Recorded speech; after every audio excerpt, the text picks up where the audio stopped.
I'm Adora Mofor, and welcome to Living a Creative Life, a celebration of Calgarians that inspire us through passion, talent, and self-expression. It's September. When leaves change, the weather changes, and for the second year, what we celebrate changes with the National Day of Truth and Reconciliation. Today we get painted with Alicia Two Bears and Marshall Viel. I can't believe I'm in a mural, first of all. I would have never had thought that this would happen. Go country with Shane Ghostkeeper. We are actually making a living now, and I don't have to hold a day job. Discover homegrown talent at SIP. Be sure to get this one on your calendar because there's a lot to expect in this year's festival. And living history with Kaylee Crow. I'm Kaylee Crow. I'm the Artistic Associate at Making Treaty 7 Cultural Society. This and more on Living a Creative Life.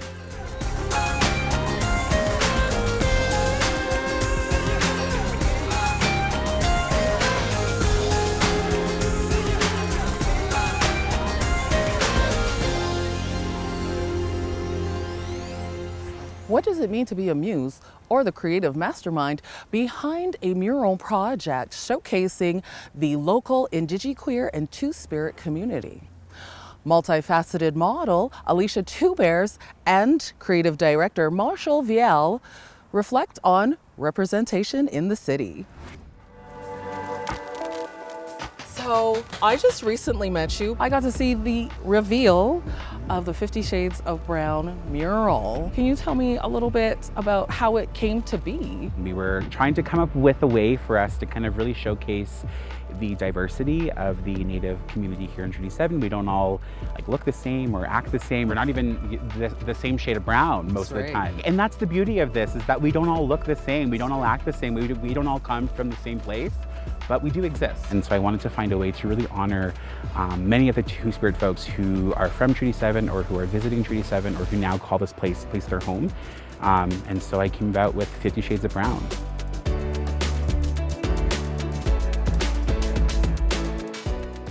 So originally, Marshall had presented it as a photography project. And then eventually Marshall reached out and said, hey, we want to do a mural. And this is what came out of it. What was it like to see yourself in a photograph and then turn around and see it on a mural larger than life? When we took the pose for that picture, I was like, this is the one. And then when I saw the mural, it was so heartwarming. I can't believe I'm in a mural, first of all. Who I would have never had thought that this would happen. Yeah, it just is so exciting. And so, what does Two-Spirit mean to you? So Two-Spirit is an additional term to sort of go into the queer community that's very Indigenous specific. And everybody will have their own personal relationship in terms of how they do or do not identify with Two-Spirit. It's really different for everybody.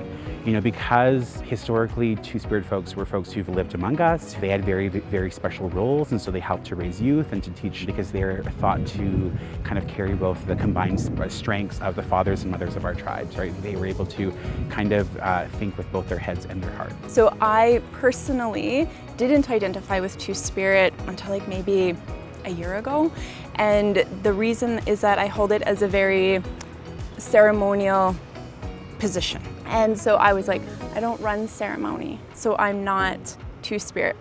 And then it was pointed out to me, they're like, except that you are a birth worker and you hold birthing as ceremony. And then it felt right in my heart to step into also the label sort of Two-Spirit. So to me, it doesn't have to sort of always be linked directly to your sexuality.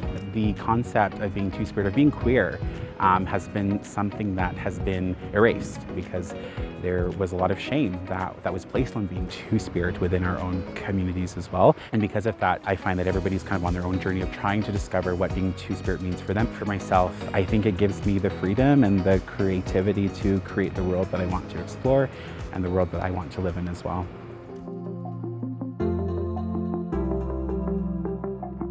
there really isn't a gathering space for Two-Spirit folks to hang out in the city here. I wanted folks to be able to come here and to gather and to really take up space, because I think that's what this is. As a brown person, as a Native person living in this world, taking up space is like something that we have to do, and so I think that there's nothing quite like having an actual art park in a downtown area, you know, showcasing the beauty of what it means to be brown in this way. How does a musician continue to evolve? Sometimes they go back to the beginning. Shane Ghostkeeper pays tribute to family and friends with a unique spin on the music genre he grew up with.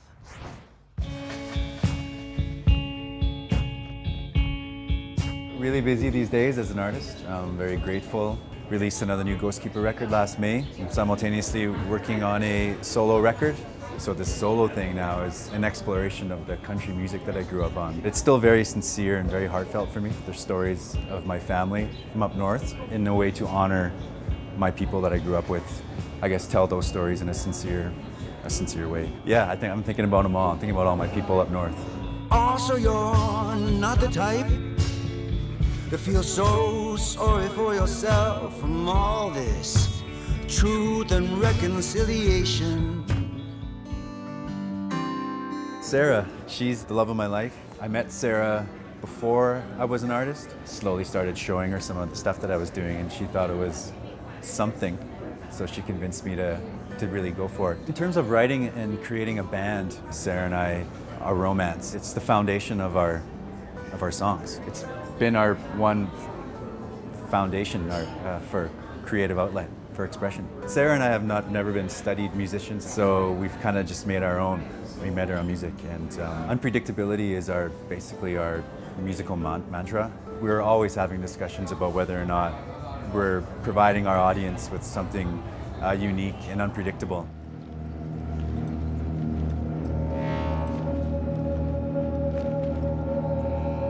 There's a handful of our songs out on some films right now. Dark Nature, the film by Berkeley Brady. They trusted us to score the film. There was a very striking scene where they walk through this creepy canyon, and that's when it really hit. And I started with this vocal idea that I wanted right away, this eerie, falsetto, high-pitched chant.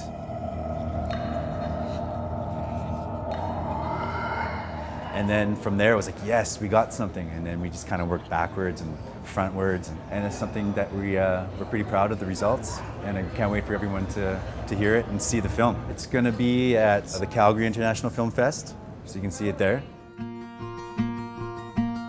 Sarah and I are parents now, so that's definitely changed Sarah and I's perspective on life and the issues that we like to think about, like truth and reconciliation, for example, and the Indigenous issues that we've always loved to touch upon. Even those have, evolved and changed since having children. And I hope to be a perpetual evolution. I don't think we are interested in being static or finding one voice or sound or anything like that. We always want to keep moving forward, progressing.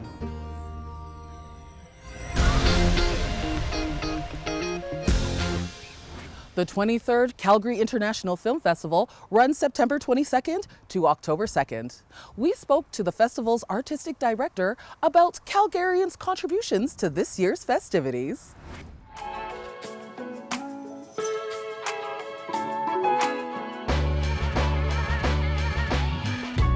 I'm Brian Owens, Artistic Director of Calgary International Film Festival, and welcome to the 2022 SIFF. This year's festival runs from September 22nd to October 2nd. It's going to be taking place at the Cineplex in Eau Claire Market, and we'll also have screenings at the Globe Theatre, the National Music Centre at Studio Bell, and at Contemporary Calgary.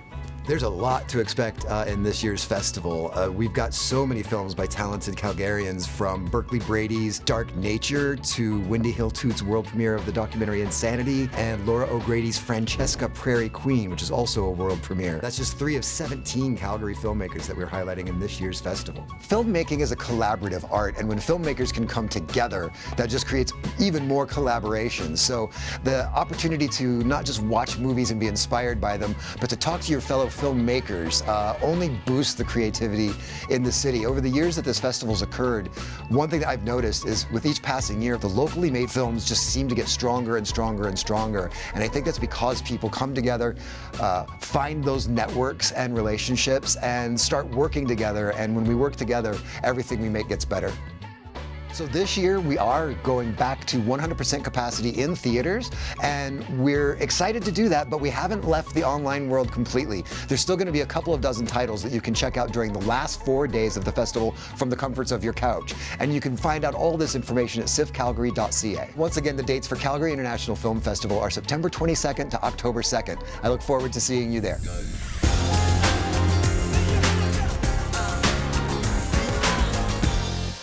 How does a theater company diversify its work while diversifying its members? Kaylee Crow walks us through the rich history and current explorations of making Treaty 7.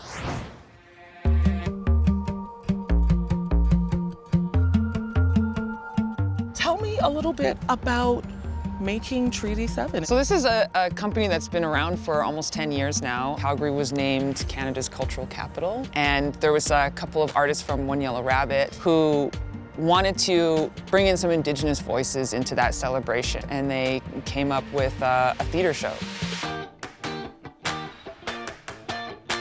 Since then, there's been more of those big shows, and then we made a film. As a theater company, we delved into filmmaking, and now we're back in the rehearsal hall for a show that's opening this September. So it's been a really long history at Making Treaty 7, and I'm just glad to be a little part of it.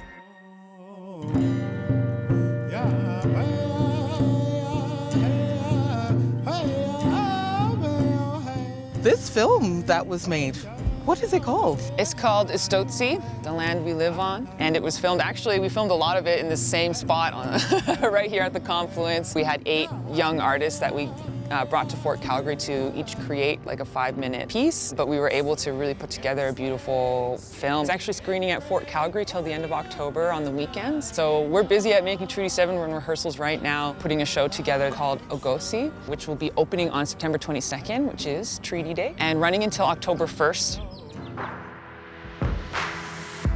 How has being part of Making Treaty 7 changed what you want to create? I'm born and raised in Calgary.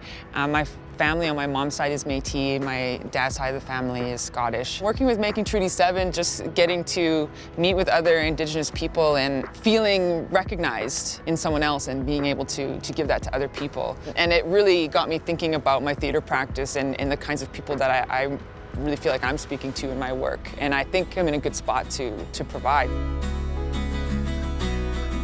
What I love especially about Making Treaty 7 is we always say we're Indigenously led but settler supported, so we really try to include lots of points of view on what it means to live in Treaty 7. So we know that this land feeds more than just Indigenous people now. We are really wanting to bring in all of these stories and say, like, what we're seeking is justice. What we're seeking is equity, and a place where we can all be here together sustainably for a long time.